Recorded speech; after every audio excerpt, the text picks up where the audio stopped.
इसी कड़ी में श्री वीपी मणिकंदन जी के प्रति अभिनंदन पत्र वाचन के लिए मैं आमंत्रित कर रहा हूँ ऐश्वर्य गोयल जी।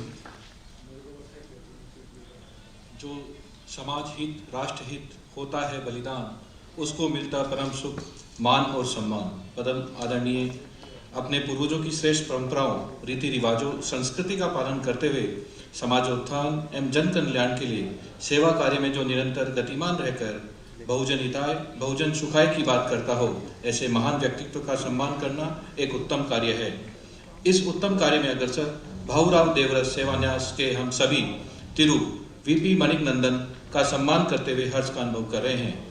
चेन्नई प्रांत के प्रसिद्ध ऐतिहासिक नगर मदुरई की पावन भूमि पर एक सामान्य परिवार में पिता तिरु पोनोसामी तथा माता तिरुमती धनलक्ष्मी के घर 30 अप्रैल 1974 में जन्म लेकर आपके माता पिता के स्नेहानंद और सुसंस्कारों के बीच प्रारंभिक शिक्षा प्राप्त की। आपको जहां एक और 75 वर्षीय पूज्य माताजी की सेवा का अवसर प्राप्त है, वहीं परमात्मा ने आपके द्वारा आयुर्वेदिक मेडिसिन कंपनी के सचिव के साथ अनेक सेवा कार्यों को पूर्ण करने की योजना रचना की है। धर्मानुरागी माता पिता की धार्मिकता तथा काशी के शंकराचार्य महास्वामी के कार्य व्यवहार, आदर्शों एवं उपदेशों से प्रभावित होकर जीवन पर्यंत अविवाहित रहकर आपने समाज एवं राष्ट्र सेवा का व्रत लिया है। समाज में आर्थिक रूप से पिछड़े, वृद्ध, निराश्रित, असहायों के मरणोपरांत अंतिम संस्कार के लिए जहाँ कोई नहीं होता, सूचना प्राप्त होने पर आप वहाँ स्वयं उपस्थित होकर पूरे विधि विधान से दस्तावेजों का सत्यापन, कफन, फूल माला, विमान, दूध, एम्बुलेंस, फ्रीजर आदि जो भी आवश्यकता होती है, जिसमें लगभग 7,000 रुपये तक व्यय हो जाते हैं, की व्यवस्था कर अंतिम संस्कार संपन्न कराते हैं। विगत 12 वर्षों से होली या दिवाली आदि कोई दिन हो, कभी इस कार्य में शिथिलता नहीं आने दी।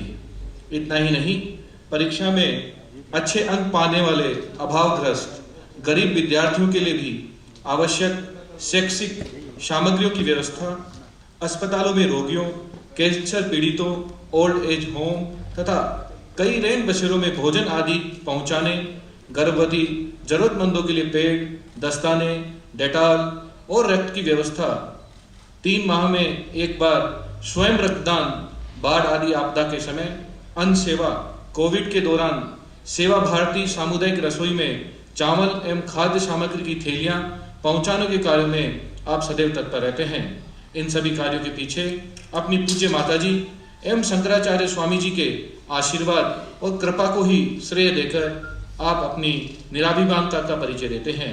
मान्यवर, आपकी ईमानदारी, सत्यनिष्ठा, कर्तव्य परायणता और निस्वार्थ सेवा भावना का ही यह सुफल है कि आपके इस कार्य में मित्रों तथा सेवाभावी संपन्न नागरिकों का भरपूर सहयोग मिलता रहता है। आप जैसे सेवाभावी राष्ट्रभक्त को भाऊराव देवरस स्मृति सेवा सम्मान प्रदान करते हुए न्यास परिवार को अपूर्व गौरव का अनुभव हो रहा है। मंगलमय प्रभु आपको यशस्वी जीवन प्रदान करें। जय हिंद।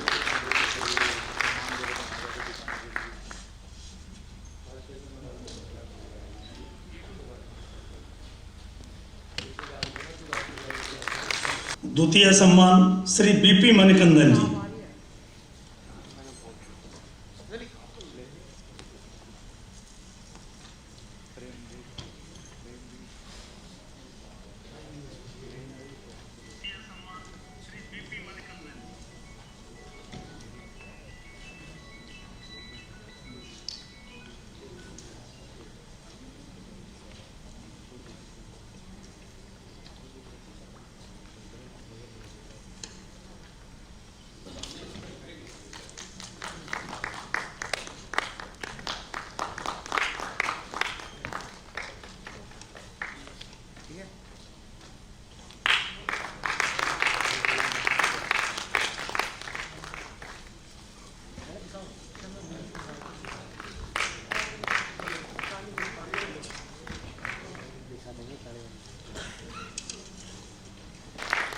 मैं इसी कड़ी में अपने अनुभवों को हम सबके बीच में बांटने के लिए आमंत्रित कर रहा हूँ श्री बीपी मणिकंदन जी को। आए और हम सबके मध्य में आपके अनुभव बांटें और हम सबको प्रेरणा दें।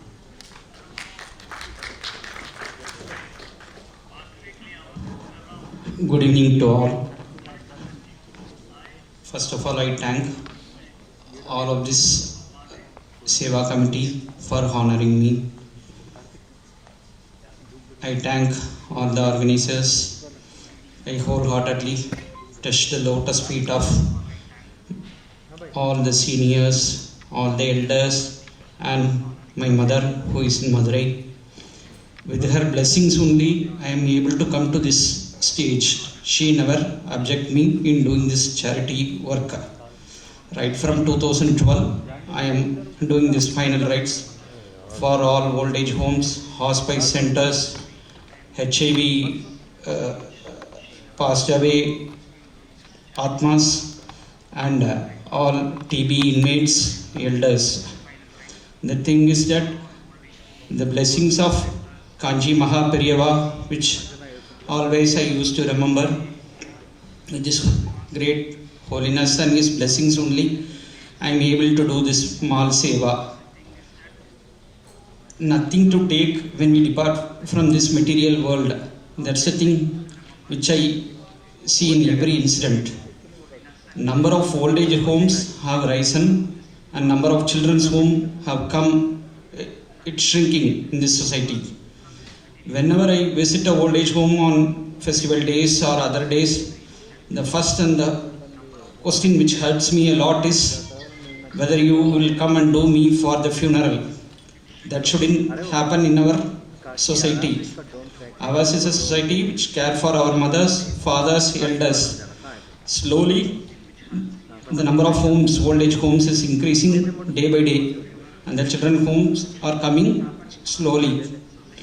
Then another thing which I am unable to digest and I am unable to forget, which haunts me ever, is that they used to, some of their relatives or sons or other person, the immediate what they reply is, you do the funeral rites, we will not come.